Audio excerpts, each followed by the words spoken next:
শোনো শোনো মহল্লাবাসী, সবাই কান খুলে শোনো। সেকুল হুজুর কি করেছে? এই ছেলে তুমি কি বলছো? সেকুল হুজুর কি করেছে? তাহলে শোনো সেকুল হুজুর। আমি এই মহল্লা সব বাচ্চাকে মেরে ফেলবো। আরে শিকল হুজুর কি বলছে? আরেকটা শিকার মেরে ফেলবো। আমাকে ছেড়ে দাও। তুমি এসব কি বলছো? আমি সত্যি বলছি, না হলে আমার সাথে আসো। হ্যাঁ হ্যাঁ, চলো চলো। ঠিক আছে আসো। আরে আরেকটা শিকার, একেও আমি মেরে ফেলবো। এই ছেলে, তুমি একা একা বসে কি করছো? আমার সাথে খেলা করবে? হ্যাঁ, আমি তোমার সাথে খেলা করব। তুমি আমাকে মিষ্টি কিনে দিবে? তোমাকে মিষ্টি কিনে দেবো। আসো। ইয়ে, ওঠো, মিষ্টি ওঠো। কিনে দেবে? মিষ্টি খাবো, মজা করে মিষ্টি খাবো। দাঁড়া, তোকে মিষ্টি খাওয়াচ্ছি। কিনে দেবে? এই নাম এখানে। হ্যাঁ? দাঁড়া, তোকে মিষ্টি খাওয়াচ্ছি, মৃত্যুর জন্য প্রস্তুত হ। না না, আমাকে মারবেন না। তোর রক্ত খাবো। সেকুল হুজুর আপনি এটা কি করছেন? ও আমার ছোট ভাই হয়। তোর ভাই তাতে কি হয়েছে? আমি সবার রক্ত খেয়ে ফেলবো। সর এখান থেকে। কি?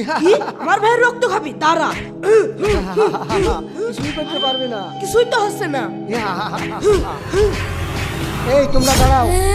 আরে, দুটো শিকল হুজুর। ও শয়তান, আমি আসল শিকল হুজুর। এই শয়তান, তুই তোর আগের রূপে ফিরে আয়। বুঝেছি, তুই এইভাবে আসবি না। বিসমিল্লাহ। উড়ে আল্লাহ দাদু, ভূত ভূত। এই শয়তান, আমি কিছুদিনের জন্য ভ্রমণে গেছিলাম, তুই আমার রূপ ধরে মানুষ মারতে শুরু করেছিস। সবার রক্ত খাবো। কি রক্ত চুষে খাবি? দাঁড়া। বিসমিল্লাহ। আলহামদুলিল্লাহ। মাশাআল্লাহ, এই ভিডিওতে 10,000 লাইক চাই।